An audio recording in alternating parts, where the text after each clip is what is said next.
പത്തനംതിട്ട മല്ലപ്പള്ളിയിലെ ഭരണഘടനാ വിരുദ്ധ പ്രസംഗത്തിൽ മന്ത്രി സജി ചെറിയാന് വലിയ തിരിച്ചടിയാണ്. പ്രസംഗത്തിൽ പുനരന്വേഷണത്തിന് ഉത്തരവിട്ട ഹൈക്കോടതി മന്ത്രിയുടെ വാക്കുകൾ അനാദരവ് എന്ന് നിരീക്ഷിച്ചു.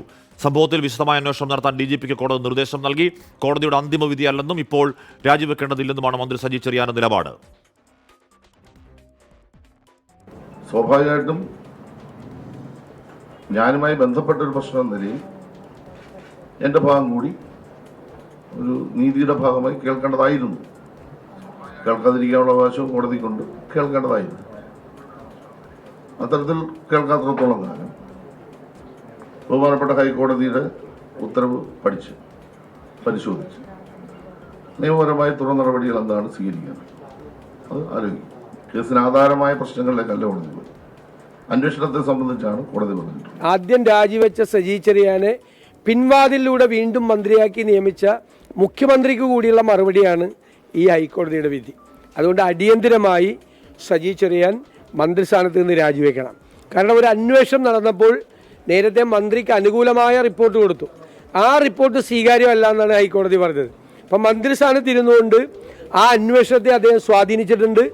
ഇനിയും അന്വേഷണം പ്രഹസനമായി മാറും. അതുകൊണ്ട് അടിയന്തിരമായി ഗുരുതരമായ ഈ പരാമർശത്തിൻ്റെയും കോടതി വിധിയുടെയും പശ്ചാത്തലത്തിൽ സജി ചെറിയാൻ മന്ത്രിസ്ഥാനം രാജിവെക്കണം. അല്ലെങ്കിൽ ബഹുമാനപ്പെട്ട മുഖ്യമന്ത്രി അദ്ദേഹത്തെ മന്ത്രിസഭയിൽ നിന്ന് പുറത്താക്കണം.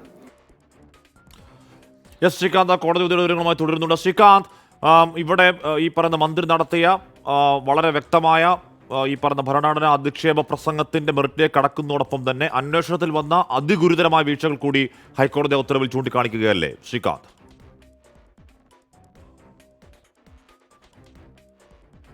മന്ത്രി സജി ചെറിയാൻ ഭരണഘടനയെ അവഹേളിച്ച് പ്രസംഗിച്ചു എന്ന സംഭവത്തിൽ നിലവിലിപ്പോൾ ഹൈക്കോടതിയിൽ നിന്നും ഉത്തരവ് വന്നിട്ടുണ്ട്. മന്ത്രി ഉപയോഗിച്ച വാക്കുകൾ അനാദരവുള്ളതാണെന്ന് ഇപ്പോൾ ഹൈക്കോടതി പറഞ്ഞിട്ടുണ്ട്. അന്വേഷണ ഉദ്യോഗസ്ഥരുടെ നിഗമനം തെറ്റാണ് എന്നും ഹൈക്കോടതി ചൂണ്ടിക്കാട്ടുകയും ചെയ്യുന്നു. മാധ്യമ പ്രവർത്തകരുടെ അടക്കം മൊഴി എടുത്തില്ല എന്നുള്ളതാണ് കോടതി ചൂണ്ടിക്കാട്ടുന്നത്. ഉന്നത ഉദ്യോഗസ്ഥൻ തുടരന്വേഷണം നടത്തണം എന്ന് കോടതി പറയുന്നു. പോലീസിന്റെ റഫർ റിപ്പോർട്ട് അംഗീകരിച്ച മജിസ്ട്രേറ്റ് നടപടി തെറ്റാണെന്നും കോടതി വ്യക്തമാക്കുന്നു. ഇപ്പോൾ ഹാഷ്മി, ഈ ഹർജി നൽകിയ അഭിഭാഷകൻ അഡ്വക്കേറ്റ് ബൈജു നോയൽ നമുക്കൊപ്പം ചേരുന്നുണ്ട്.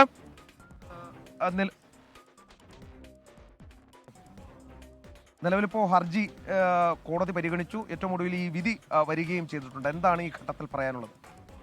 ഇന്ത്യൻ ഭരണഘടനയെ ഒരാൾ അപമാനിക്കാതിരിക്കുന്നതിനും അതിനെ ബഹുമാനിക്കുന്നതിനും വേണ്ടിയാണ് വാസ്തവത്തിൽ prevention of insult to national honour act section അങ്ങനെ ഒരു ആക്ട് ഇന്ത്യൻ പാർലമെന്റ് ഇനാക്ട് ചെയ്തത്. ഇന്ത്യൻ ഒരു മന്ത്രി എന്നുള്ള നിലയിലും ഒരു MLA എന്നുള്ള നിലയിലും ഇന്ത്യയിലെ ഒരു പൗരൻ എന്നുള്ള നിലയിലും ഇന്ത്യയിലെ ഭരണഘടനയെ ബഹുമാനിക്കുക എന്നുള്ളത് ഇന്ത്യയുടെ ഭരണഘടനയുടെ ഫണ്ടമെന്റൽ ഡ്യൂട്ടീസിന്റെ കൂടെ ഭാഗമാണ്. അദ്ദേഹം ഇന്ത്യൻ ഭരണഘടനയെ പ്രതി സത്യപ്രതിജ്ഞ ചെയ്ത ഒരു മന്ത്രിയാണ്, MLA ആണ്, അതുപോലെ തന്നെ ഒരു വലിയ പൊതുപ്രവർത്തകൻ കൂടിയാണ്. അദ്ദേഹത്തിന് ഇന്ത്യൻ ഭരണഘടനയെ അപമാനിച്ചു എന്ന് പറഞ്ഞാൽ അതിന്റെ പ്രോസിക്യൂഷൻ നടപടികൾ നേരിടാൻ അദ്ദേഹം തയ്യാറാവുകയാണ് വാസ്തവത്തിൽ വേണ്ടത്. ഇപ്പൊ ഈ പോലീസിന്റെ ഭാഗത്ത്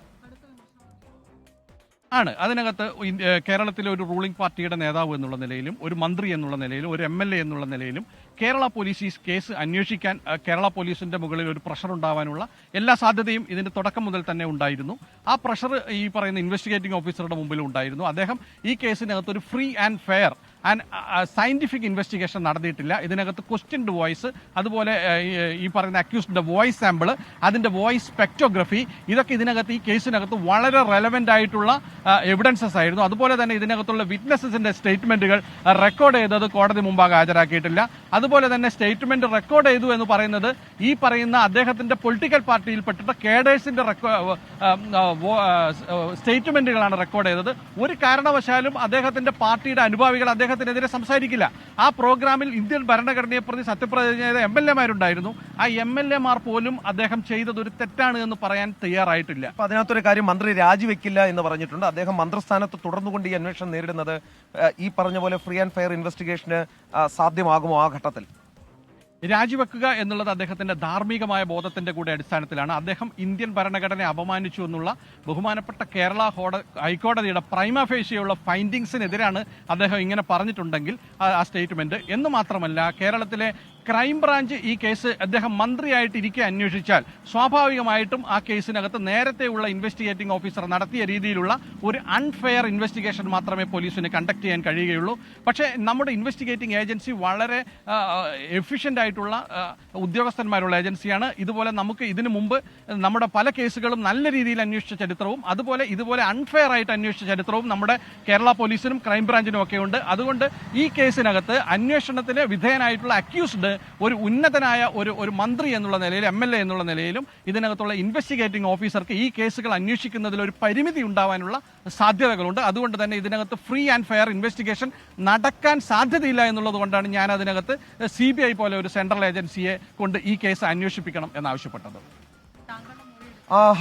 ഹഷ്മി, ഏറ്റവും പ്രധാനപ്പെട്ട കാര്യം എന്ന് പറയുന്നത് ഇപ്പോൾ അദ്ദേഹം പറഞ്ഞതുപോലെ മന്ത്രി രാജിവെച്ച് മാറി നിന്ന് അന്വേഷണത്തെ നേരിടണം എന്നുള്ളതാണ് നേരത്തെ മുതൽ തന്നെ അദ്ദേഹം ആവശ്യപ്പെടുന്നത്. പക്ഷെ അദ്ദേഹം പറയുന്നത് അദ്ദേഹത്തിന്റെ ധാർമ്മികതയുടെ വശമാണ് അത്. അദ്ദേഹത്തിന് ധാർമ്മികമായി അദ്ദേഹം ആഗ്രഹിക്കുന്നുണ്ടെങ്കിൽ അദ്ദേഹം രാജിവെച്ചിട്ട് വേണം ഇത് ചെയ്യാൻ. ഇപ്പോൾ ക്രൈംബ്രാഞ്ച് അന്വേഷിച്ചാൽ അവർക്ക് മുകളിൽ അദ്ദേഹം മന്ത്രി കൂടിയാണ്. ക്രൈംബ്രാഞ്ച് അന്വേഷിച്ചാൽ അദ്ദേഹത്തിനെതിരായി കൃത്യമായ അന്വേഷണം നടക്കും എന്ന പ്രതീക്ഷയില്ല എന്നുകൂടി അഡ്വക്കേറ്റ് ബൈജു നോയൽ വ്യക്തമാക്കുകയും ചെയ്യുന്നുണ്ട്. ഇന്ന് കോടതിയിൽ നിന്നും ഉണ്ടായത് അതിരൂക്ഷമായ വിമർശനമാണ്. ആ വിമർശനങ്ങൾ ഇപ്രകാരമാണ്. അതായത് പോലീസിന് നേരെയാണ് കൃത്യമായ വിമർശനം ഉണ്ടായത്. കാര്യക്ഷമമായ അന്വേഷണം ഈ വിഷയത്തിൽ ഉണ്ടായില്ല എന്നുള്ളതാണ് ഇന്നിപ്പോൾ കോടതി പോലീസിനെതിരെ പറയുകയുണ്ടായത്. അത് മാത്രമല്ല, വീഡിയോ ഓഡിയോ ദൃശ്യങ്ങൾ പോലീസ് പരിശോധിച്ചില്ല എന്നുകൂടി കോടതി പറഞ്ഞിട്ടുണ്ട്. വിശദമായി അന്വേഷിക്കാൻ DGPക്ക് കോടതി നിർദ്ദേശം നൽകിയിരിക്കുന്നു. സത്യസന്ധനായ ഉദ്യോഗസ്ഥൻ കേസ് അന്വേഷിക്കണം എന്നുകൂടി കോടതി പറയുമ്പോൾ കോടതിക്ക് ചില സംശയങ്ങളുണ്ട് എന്നുള്ള കാര്യമാണ് വ്യക്തമാകുന്നത്. സംസ്ഥാന ക്രൈംബ്രാഞ്ചിന് കേസ് കൈമാറാൻ നിർദ്ദേശമുണ്ട്. കുന്തം കുടച്ചക്രം പോലെയുള്ള വാക്കുകൾ ഉപയോഗിച്ചത് ഏത് സാഹചര്യത്തിലാണെന്ന് പരിശോധിക്കണമെന്നും പറയുന്നു. എന്തായാലും മന്ത്രിസ്ഥാനത്ത് നിന്നും മാറാനില്ല എന്ന് സജി ചെറിയാൻ വ്യക്തമാക്കുന്നു. ഫ്രീ ആൻഡ് ഫെയർ ഇൻവെസ്റ്റിഗേഷൻ നടക്കുമോ ഇല്ലയോ എന്നുള്ളത് കാത്തിരുന്ന് കാണാം. ശ്രീകാന്താണ് ഹൈക്കോടതി വിധിയുടെ വിവരങ്ങൾ നൽകിയത്. മന്ത്രി സജി ചെറിയാൻ എന്തായാലും രാജിയില്ല എന്ന് തന്നെ പറയുകയായിരുന്നു. ഹൈക്കോടതി ഉത്തരവ് പരിശോധിച്ച് നിയമപരം മുന്നോട്ട് പോകും. ധാർമ്മികപരമായ പ്രശ്നങ്ങളില്ല. പോലീസ് അന്വേഷിച്ചു. കീഴ്ക്കോടതി ആ റിപ്പോർട്ടിനെ സാധൂകരിക്കുന്ന ഒരു തീരുമാനമെടുത്തു. അതിനുശേഷമാണ് CBI അന്വേഷണം ആവശ്യപ്പെട്ട ഒരാൾ ഹൈക്കോടതി സമീപിച്ച കാര്യം മന്ത്രി സജി ചെറിയാൻ പറയുന്നു. കോടതി അന്വേഷിക്കാൻ പറഞ്ഞ എന്താണ് താൻ നടത്തിയ പ്രസംഗത്തിന്, അതായത് താൻ നടത്തിയ ആ പ്രസംഗത്തിലെ പരാമർശങ്ങളെക്കുറിച്ച് കണ്ടെത്തലുകളിലേക്ക് കോടതി കടന്നിട്ടില്ല.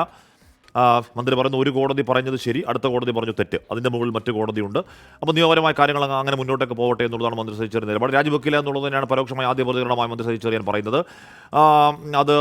അതിനോട് പ്രതിപക്ഷത്തിൻ്റെ നിലപാടടക്കം വരേണ്ടതുണ്ട്. ആ വിഷയത്തിൽ CPM നിലപാട് വരേണ്ടതുണ്ട്. പാർട്ടി സംസ്ഥാന സെക്രട്ടറി MV ഗോവിന്ദൻ അടക്കം ആ വിഷയത്തിൽ അല്പസമയത്തിനകം പ്രതികരിക്കും എന്നാണ് കരുതേണ്ടത്. ധാർമ്മികതയുടെ പേരിൽ രാജിവെച്ചു. ആ ധാർമ്മികതയുടെ പ്രശ്നം കഴിഞ്ഞു എന്ന് തന്നെ മന്ത്രി സജി ചെറിയാൻ തീർപ്പ് കൽപ്പിക്കുകയാണ്. പോലീസ് ആ വിഷയം അന്വേഷിച്ചു. കീഴ്ക്കോടതി ആ അന്വേഷണം ശരിയും വെച്ചു. അപ്പോൾ അതോടുകൂടി ആ ധാർമ്മികതാ പ്രശ്നം അവസാനിക്കുന്നു എന്നുള്ളതാണ് സജി ചെറിയാൻ പറയുന്നത്.